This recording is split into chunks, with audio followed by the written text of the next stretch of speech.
I would say it was my music teacher. Her name was Miss Janice. Mr. Odell, he was my basketball coach. Kimberly Peoples. She was my Dean of Studies from 9th grade through 12th grade, so all through high school. My high school music teacher, one of them, Jonathan Howard. My first grade teacher, Mrs. Raff, which I know is a great name, like, Mrs. Shuffman, 7th grade literature class. Doug Kennedy was both my AP US History teacher in 9th grade at Minnetonka High School, and he was my International Baccalaureate Theory of Knowledge teacher. My 4th grade teacher, Miss Cousins. Miss Janice, she was really hard on me. She knew that I had a lot of potential, and at the time, you know, I didn't really want to listen. I was pretty stubborn. He always put in the extra time for us.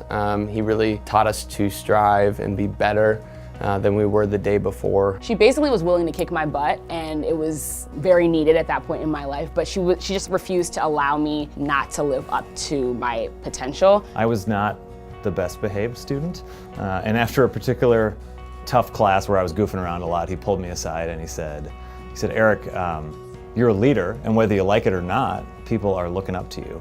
And so your actions and what you do, like, it makes a difference. So into us as students, it seemed. Like I was new to school at this point, only 2 years in, being in 1st grade, and I just thought, she loves me.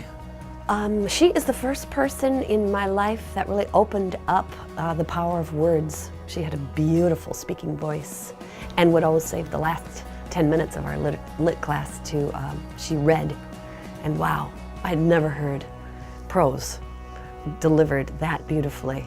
Doug had a way of assuming the best of each student, but also keeping it engaging and keeping it fun, and also making it so the student just didn't get worn out. Math was one of the subjects that she took some time out on, and we were learning how to count money. She broke down for me what a dollar meant and what each one of the quarters were. I mean, now it seems super simple, obviously what a quarter and a nickel was, but when you're in 4th grade, it's all everything.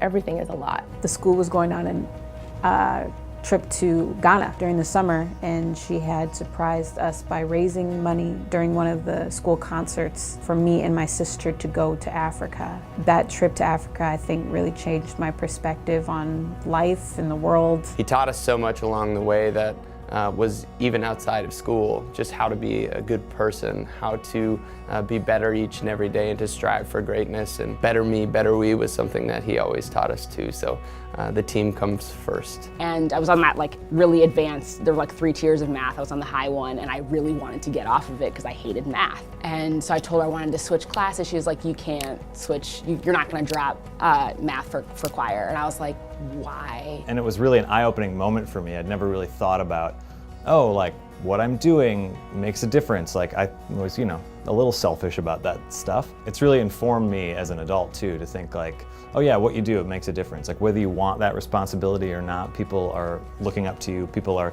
seeing what you do and taking cues from that. But one of my buddies, Nathan Spanbauer, was building up this crayon tower, and she was going on, and then eventually got to the last crayon, and he put it on there, and the whole thing crumbled. And she stopped, she goes, oh! And we all oh no, he's gonna get in trouble. And immediately she was like, oh, you are so close, build it again, build it again. Tom Beater in my class decided to unscrew the bolt that held her stool together. And she sat on that thing, and down she went, and the class was total chaos. But I remember her reaction to that was that she got up from the floor, picked up her book, she sat on the corner of her desk, and she started reading as if nothing had happened. Nothing and no one was gonna get her off her purpose, which is to infuse the love of words into us. Doug would take me aside and say, this speech just wasn't up to par, and I know that you have more in you, and I want to see it. He would actually sit down with me and say, what do we need to do to make this better? I didn't have another teacher that did it to that level, so it was always good to have him kind of give me that little extra push. She helped me to count my nickels and my quarters that would all equal a dollar, also the dime. So that was one particular lesson that I remember her just really carving out some extra time to make sure I understood. He was caring. Creative. Kind. Patient. Intelligent. Passionate. He was on your side. Loyal. Inviting. But also no nonsense. Powerful. Demanding but exciting. He was inspiring. Warm. A bright spot. Totally committed. She's amazing. Thanks, Mr. Odell. Thanks, Miss Peoples. Thank you, Mr. Howard. Thank you, Mrs. Rath. Thank you, Mrs. Shuffman. Thank you, Mr. Kennedy. Thank you, Miss Cousins. Thank you. Thank you.